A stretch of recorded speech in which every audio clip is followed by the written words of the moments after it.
Long as you're happy, you're always gonna grin. You get out what you put in. You get out what you put in. Never gonna lose, never gonna win. Long as you're happy, you're always gonna grin. You get out what you put in. You get out what you put in. You get out what you put in.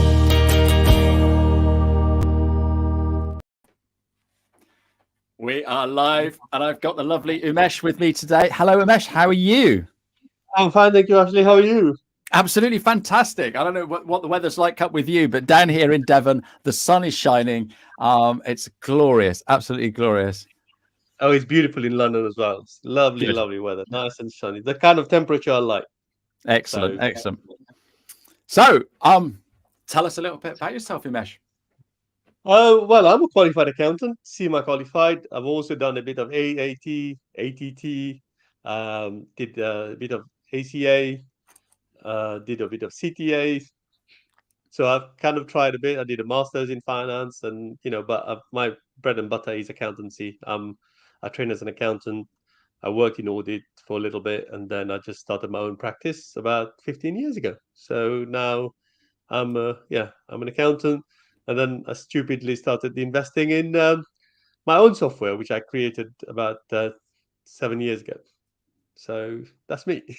Fantastic. So you really are an accountant through and through. So if we cut you, it actually says accountant all the way through. Yeah, is that right? Like a stick of rock. That's right. Yeah, like a yeah. stick of rock. I've done I've got a degree in accountants as well, which I forgot to say. So I've got a BA in accounting as well as a master's. Goodness gracious me. So yeah, all the accounting things you should know about, I've done it. Yeah, so, fantastic. I finished them, but I started them. I love it. I love it. And software. Did you say you invested in software 7 years ago? Tell us about that. Yeah, so I started my own accountancy software about 7 years ago. So started with trying to get data from customers. Customers always late to come with papers and everything else, and I thought there must be a better way. So we developed an app to get people to take pictures instead of having a paper receipts. And then we've done that, and then we had a cloud system to store those receipts. And then after that, we thought, we've got the receipt now. Why don't we do a bit of AI data extraction? So we did an OCR in the office. We did a prototype that seems to work really well. And then we moved that forward and put it on the server, and that was doing really well as well. And then we thought, well, we've got the documents, we've got the OCR. Why not do an actual bookkeeping software? So over lockdown, we developed our own bookkeeping software. When everyone was panicking, we thought, okay, let's put some more money into bookkeeping, and we did a bookkeeping software. So here we are now with a full-fledged bookkeeping software that basically you take a picture of a receipt and your bookkeeping is done. That's how easy it is. Okay. So hang on. There's a fundamental question there, Oumesh. There's a fundamental question. Have you heard of QuickBooks or Sage or Xero? Oh God, yeah. I mean, I've heard of all of them. I mean, I've heard of MYOB. A lot of people don't even know what it means, but it's been mind your own business. Yeah. Australian accounting software that was before Xero, and then Xero came. Obviously, there's Sage. There's Wave in America. There's QuickBooks in America. There's all the others. The reason we started our own was because we have about 500 clients, and at the time we're thinking, if people we have to do MTD on every self-employed people. Another time, MTD was supposed to be coming in 2020 odd kind of. We thought, if we have to pay someone like QuickBooks or Xero, £10, £15 a month, that would amount to about £5,000 a year, a month, just for accountancy fees for all my clients. And we thought, you know what, it's probably worth it just to invest in our own accounting software so that we don't have to pay that sort of money. And obviously, we've started developing it, and now we are very much competitive pricing, because we start at £5 a month, which kind of give you all the singing and dancing. So there's no restriction apart from AI. So, it's a bit of a roundabout way of saying, that's why I said stupidly, but we thought, it would be a good way. But now MTD has been delayed again for the second time, or maybe third time now, until 2026. So now we just need to make sure that we are there when it happens in 2026. But meanwhile, all of your clients have got easy peasy lemon squeezy bookkeeping, and you've got clients that deliver their papers and stuff straight away. Yes. So now we've trained them, and the good thing is the bad one or the one that said, "Yes, I needed something. I knew I needed help." It's like people said, "I'm an alcoholic. I needed help, so you go and get help." Whereas some people say, "I'm not alcoholic, but I just want to like my wine every day." And so those clients who was really bad at keeping receipts, sending it every day. Those who are saying, "Oh yeah, I can do my bookkeeping myself or keep record," they send it every month. So now we've got all the record on the go. Everything is ready on the go, and everything is prepared on the go as well. So, which is very good. That is incredible. So got Pavel watching. Pavel does a little bit of development stuff that's way above my pay grade, so I'm sure it's a little bit more than that. But yeah, so he'll probably want to have a chat with you, because if you're developing software, that's pretty incredible. That's quite a bold thing for an accountant to do, because surely you've got lots of clients that need a lot of help, and they've got tax returns, they've got queries on their debits and credits, they've got accounts that need preparing, and deadlines for company's house and that. Where did you find the time to start coding? Well, I didn't do the coding myself. I've got obviously outsourced everything I could, and then now we started employing people in house. So we started employing from 2020, 21. But before that, we were outsourcing everything. We raised some money on Seeders in 2021. We raised 133,000.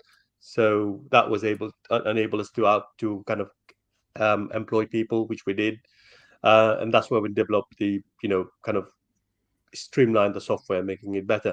I mean, the time for, it's something that we have to do as accountants, because, a lot of menial job, we call it, the data entry and everything else, will disappear because we have technology now, with AI, ChatGPT and everything else is coming.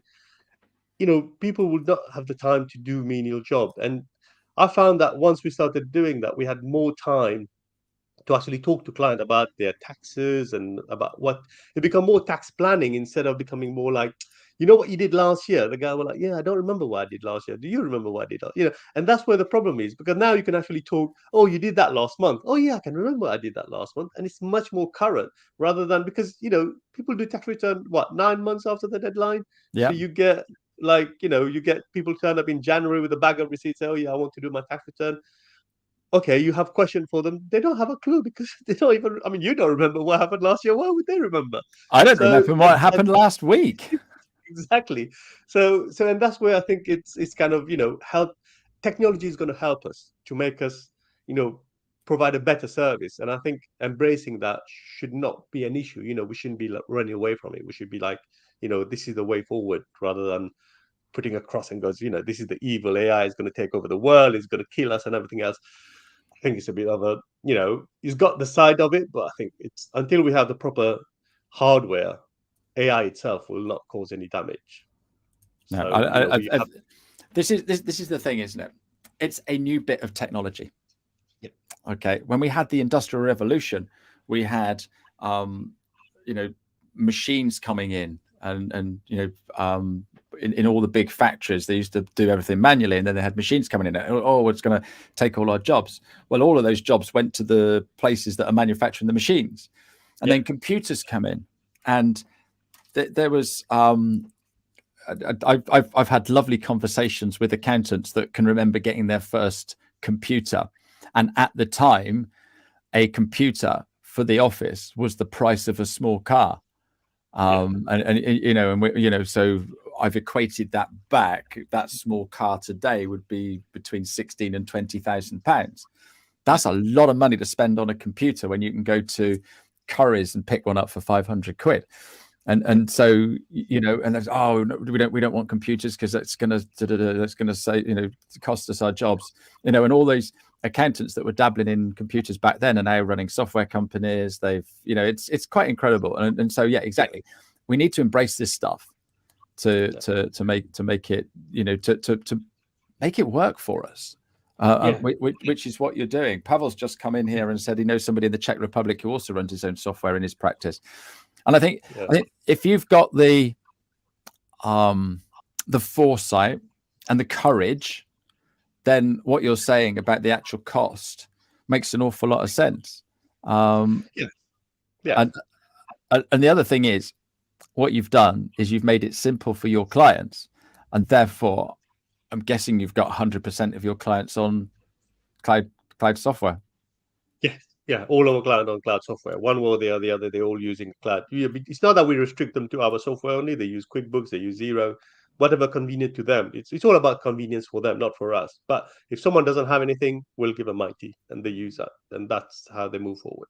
But in terms of talking about those people who had computers back then, one of our founders that helped us a lot from the very beginning, he had a software company back in the 80s Yeah. using Apple disk and everything else, and he sold it, and then now he kind of helping us to reach this cloud-based system, which he did on a desktop-based system. But yeah, those people were really successful, and they kind of foresight what's going to happen next. And I think a lot of people, some people don't have the clients to do that, or some people don't have the resources to do it. But I was lucky enough to have both, and why not do it? It's like, if you go to the chase and you get all the, why not go for the big money? Why just risk it for the lower amount? You're never gonna get a chance again. So yeah.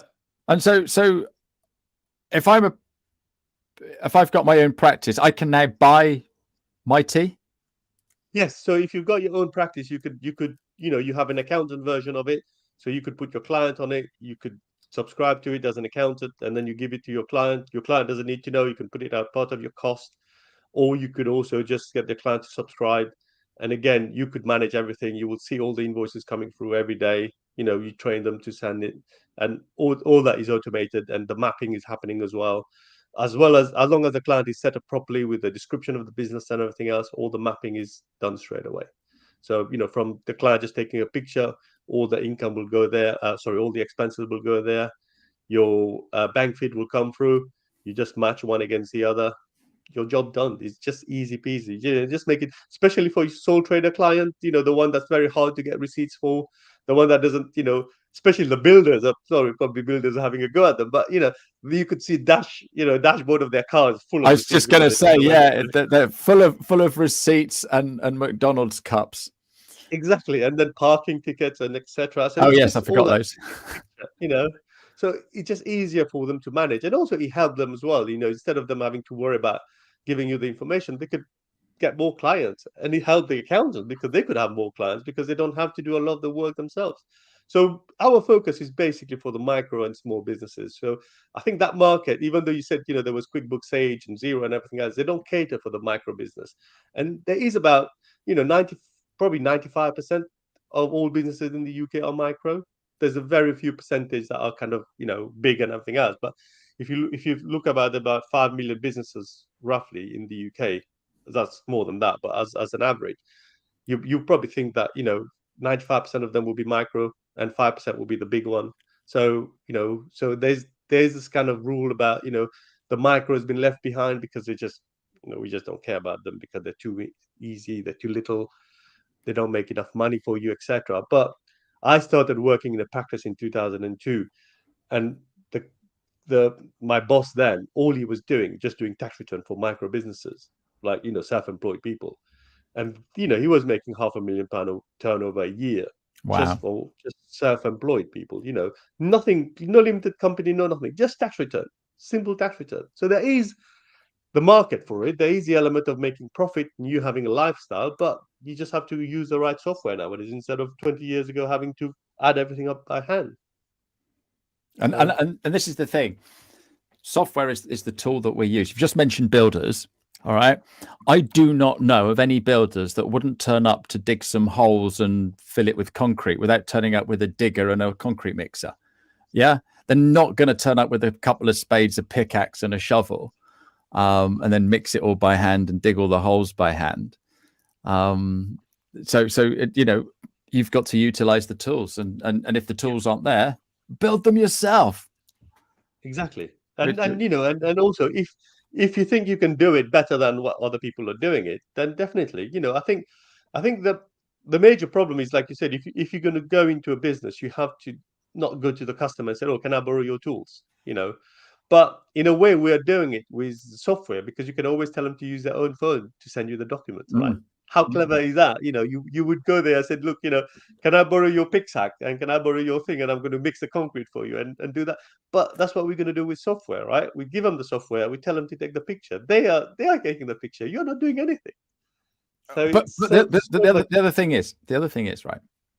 And as a small business owner myself, I know it's dead easy. It's a habit now. I get a receipt, I take a photo of it. Yeah, I sort of like, I get a receipt and I'm out shopping and it's not business related. I'll use my personal card. Oh, I don't need a camera for that. That's fine. But yeah, it is a habit now. And the thing is, it's dead easy for me to do that. And I know we're picking on builders, but there's lots of businesses where they get lots of receipts. What do I do with it? And then you end up with something like that stuck on your desk because you don't know what to do with it. Now all you do is just take a photo of it there and then, and like you say, it all does it itself. So you got AI in your software then, and what does the AI do? Yeah. So we have an OCR system that read the invoices, and then we have the AI system that extract the data. So the date, the invoice number, the supplier name, the net, the VAT, and the total. Obviously, if the client is not VAT registered, then he doesn't collect all that data. So it's basically kind of classified, because when we did the OCR testing in the office, we could extract the data, we could read the receipts. Even the receipt is not that clear, you can always read it. But what it couldn't do, so OCR cannot actually get the data out from that receipt. So you need a machine learning system that would actually extract those data. So you need to label each and every item of the invoice. Said, look, this is a name of the supplier, this is a date, this is this, and so on and so forth. And then by then you get the AI to kind of the machine learning to learn all of that. And then now when you see the receipts, it's just, oh yeah, I know that's receipt, I know what it is, and then you just take it out for you. So it takes time. It took us a lot of time to actually get it right. But now we get about 95% accuracy. That's incredible. I'm just looking at these receipts here. So there's a bus ticket, a meal, and they're all absolutely different. They're all different sizes. The writing's all over the place. So to extract, like you say, to extract that data is hard enough just looking at it and working it out for yourself. And I know what I'm looking for. Yeah, and having to put it on, but yeah, it did take a lot of time. You need loads of receipts. Obviously, we were quite clever. What we did is we had about 20,000 receipts, and we use that over and over again, right? So we kind of trained the machine to know itself, and eventually we kind of got there. But there are, like, for example, there are new receipts all the time that come to our attention, and we do the same thing. We label them again and bring it to the system and train the system. So it's a constant, innovation that's going on. It's not just a one-off. You've done it, you sleep and let it go, but it's just constant. Yeah, no, absolutely fantastic. So you're selling your software through accountants, or are you selling it direct to the butcher, the baker, the candlestick maker? So no, at the moment we are focusing on selling it to the accountants. So we give it to the accountant and they would resell it. So we also give them 10% of whatever they sell for us. It's a kind of a kickback for them. It's a way of them getting revenues as well. And I think it's a way of kind of sharing this kind of benefit that we, if the accountant is bringing me benefit, why not share it with them rather than kind of being that. So I think that's kind of the point that we're trying to emphasize. If I could do it a co-op, I'll probably do it a co-op. But at the moment, we've already got shareholders, so we can't do it a co-op. So we have to have more profit orientation. We've got investors and everything else. So. But the initial idea when I started it, I was talking to other accountants, but no one seems to kind of say, "Oh yeah, let's do it together as a partnership." Everyone like, "No, it's not going to work. It's not going to happen." Blah blah blah. So yeah. And this is the thing, right? I've been working with accountants for 16 years. Okay, please don't be offended, but you're a cautious lot, aren't you? Yes. Yeah, very cautious. Yeah. Well, I know that. I know that, and that's the thing, right? And I know a few accountants that are not, and they throw a caution to the wind. And these are the ones that we see, at exhibitions doing the talk and stuff like that. But as a general statement, they're pretty cautious because they're seeing an awful lot of businesses, going through transition and stuff like that. So they see a lot of things, going on in businesses. So I think it's a bit like the heart surgeon probably doesn't smoke, and things like that. You never know, you might smoke more Well, than anyone. yeah, I know. Again, another general sweeping statement. So, as an accountant, why are you not cautious? Why did you go out and build this software? Well, I think it's more about the business thing. I've got other business interests as well. I mean, about 15 years ago, no, about 10, yeah, about 13 years ago, I started a um, heat pump. So air source heat pump with a friend of mine. Well, then friend. Now we don't speak anymore. I don't know why. Whoops. But he's kind of, but because he gave up on the idea and he said he didn't want to do it. That's why we abandoned it. But it was about air source heat pump, how to heat up your house without having to use gas. And now you could see if you go to your energy supplier, they will tell you, would you want to install an air source heat pump? So that's what we did about 13 years ago, and no one was interested then, And obviously he wanted to earn a living. He didn't want to kind of invest his time and money. So we decided we're going to put companies on a good note, but I haven't spoken to him for many years now. But yeah, but it's just those kind of ideas that you come and said, why not? I mean, why not do something that, especially the fact that I am an accountant, I understand technology. I always kind of was in technology in terms of trying to do things. So for instance, in 2008, I did a website that I wanted to kind of get people to file their tax return online, through a website itself. So instead of you going an accountant, you file it online. Obviously, it was much more complicated without resources. It was much difficult to do. I'm sure I can do it now if I want to, but I've moved away from that. But these are the kind of thing. I mean, I've not moved away from it. I've actually got it onto MTD, which is what our software is about. So when MTD come into force, you will be able to file your tax return through our software to HMRC. So yeah, so I've always had this kind of, not dabble, but always had the kind of courage to invest in things that I thought might be a good thing in the future. And this one stick actually, because all the rest kind of, faded away in various ways and form. But this one, there was no one else with me, so I could decide by myself what I needed to do. And then I was lucky enough to have the right people around me as well. It's very difficult to find the right software developer, very difficult to find the right app developer, web developer, all that people take for granted. Oh, I can do it myself. It's very hard to find the right one. You might burn a lot of cash before you get to the right person that would deliver for you. Mm. So a lot of it also, it's to do with kind of luck. So I would say I'm a bit lucky in that sense that I've found the right people. Um, but without going out talking to people, you would not find the right person either. So you have to go out all the time and talk to people, no matter how stupid or crazy you sound. And I'm sure a lot of people have said I'm crazy doing in my own software anyway. So But look at you, you're smiling now. You've got a software package that's not costing you much per month compared to what you would be paying if you'd have had one of the brands that everybody else uses. So yeah, you're talking to accountants then. What challenges are you seeing accountants and bookkeepers having at the moment, Oumesh? I think the challenge for accountants is obviously they need to kind of move with it with time. I mean, ChatGPT is a new thing that's happening. I'm not sure how many accountants are using that, but I'm using it regularly. I'm using it almost every day. If I need to file a letter to HMRC about a complaint or write a reply to an inquiry, I just write it down, put it on ChatGPT, say, look, elaborate further or rewrite it for me. It will do it in like 5 seconds, and then I get a better letter, better English, probably, better kind of wording as well. And and it's very much like, you're thinking it's look more professional as well. It doesn't look like, oh, yesterday I was doing this, so it's much more to the point. And I think the kind of, I know people like to have a human element when they write a letter, but this is not a love letter or anything like that. So I think it should be very straight to the point, dynamic, and get them to, and I've complained once, and one of the thing that ChatGPT says, so look, if you don't know, you need to train your staff, right?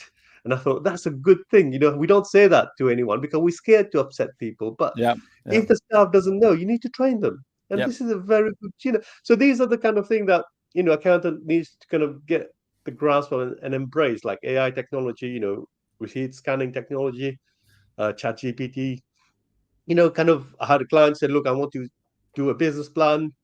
And then the guy said, oh, you have to follow this structure, that structure. Again, put it through chat GPT. As long as you know what the question you need to ask, the answers are brilliant.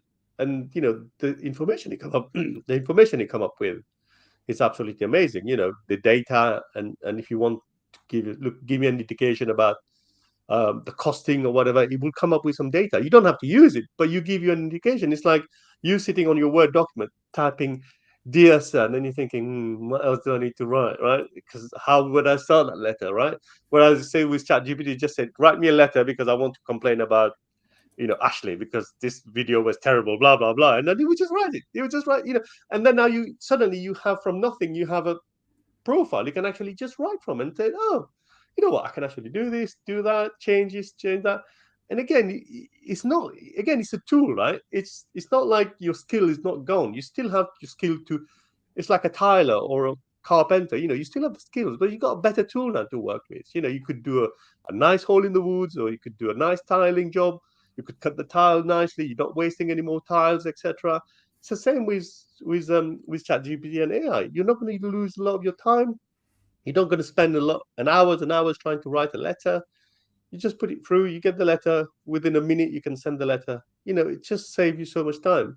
But you're still going to charge your client a letter, right? The cost of a letter, Yeah, but it doesn't absolutely. cost you as much to do it, and that's what I think it's of most benefit to it. I think a lot of people are just missing out not knowing. So our software has got that integrated for accountants. So they have the Chat GPT version, it's called Mighty Chat. And you could do the same thing. Just put any information you want, and they'll write all the letters, all the information you need. You would just write a letter of complaint to you, which you write a letter to appeal to penalties, a letter for anything, anything, any letter you want to appeal to anyone. It's absolutely Fantastic. fantastic. That's awesome. Oh, I've got a great question for Pavel. How do you find the marketing of your own product? Oh, that is a tricky part. It's like chicken and egg at the moment. We started again, like I was telling you earlier, finding the right people is always very important. So we hired someone that wasn't very good at what they're trying to do, and they keep telling me that it's not black magic, black magic. I'm like, I don't need it to be black magic. I just want to be able to market to people I want, right? And I found it very difficult. So we decided we're going to change tack. So we're going to approach accountants. So then the tack is, okay, what do we do? So instead, we're creating our own community within Mighty, so the kind of the Mighty community. And we give them newsletter information so people can subscribe to our newsletter. Um, I can share you the link. You can send it to them. They can subscribe to the newsletter and basically just kind of get information from us. And that's the way we're kind of thinking, building that community. And then later on, we can actually say, look, would you like to see a demo of the software? And then slowly get them to understand that, in 2026, they need to be ready for this. Therefore, we have this software that they can use now, that would benefit them now. They don't have to wait for 2026. So that's the approach that we've taken, instead of kind of throwing money at Google's and Facebook and all the different things without getting anything out of it, right? Because someone just see your ad, they disappeared, you don't know who they are. But at least now we're creating a community. People are engaging with our newsletter. We sent our newsletter this morning. We've already had about 100 people looking at it. So at least there's 100 engagement happening. I mean, last week we had about 300 people looking at it. Again, so it varies from time to time. So our marketing now is more about building the community for the accountant to understand that, they are part of that community and we can help them. And the second part will be obviously, selling to them, which is basically trying to help them to save money and also save time as well. So they can basically, double their practice with the technology we have. Fantastic. Oh my goodness. We could chat all day. It's I one know. o'clock. It's almost 1 o'clock already. I've got one more question for you. It's the same question that I ask absolutely everybody. So when you were a kiddie and you were at school, primary school, playing in the playground, what did you want to be when you grew up? Ooh, I don't know. I mean, I had loads of things. I wanted to be a rock star. I wanted to be a footballer. I've kind of changed every other thing. I wanted to be an astronaut. I wanted to be a pilot. It's like changes probably every day when I was going to school to figure Sure. out which day it was. Um, so yeah, so yeah, various things, various things. I think the most important one is, which is very dear to me, is always to be like to play football. I love football. So, I'm crazy about football. So I would probably, yeah, I probably want to become a footballer. Probably that was my dream, to be a footballer and just play, in the Premier League or World Cup or whatever, right? But Fantastic. be because when I was growing up, Maradona was around, and as far as I know, or as far as I understand football, he was the god of football, right? Not just the hand of God, but he was the god of football. And I Yeah. always kind of think, imagine if I was a Maradona, I could actually do this and do that. But yeah, this is kind of the dream I had when I was little. Fantastic. Yeah, but here you are now, sitting at the top of your little accountancy practice with a software package as well, which is absolutely fantastic. All of the details on how to get hold of you and to get your newsletter, to find out about the software, that's all going to be in the show notes on the podcast. So thank you very much, Oumesh. It's been lovely to have you here today, and Thank you very much, Ashley. Good luck with what you do. Thank you very much for having me, Ashley. No, you're more than welcome. Cheerio now. Bye-bye. Cheers, bye. You get out what you put in, never gonna lose.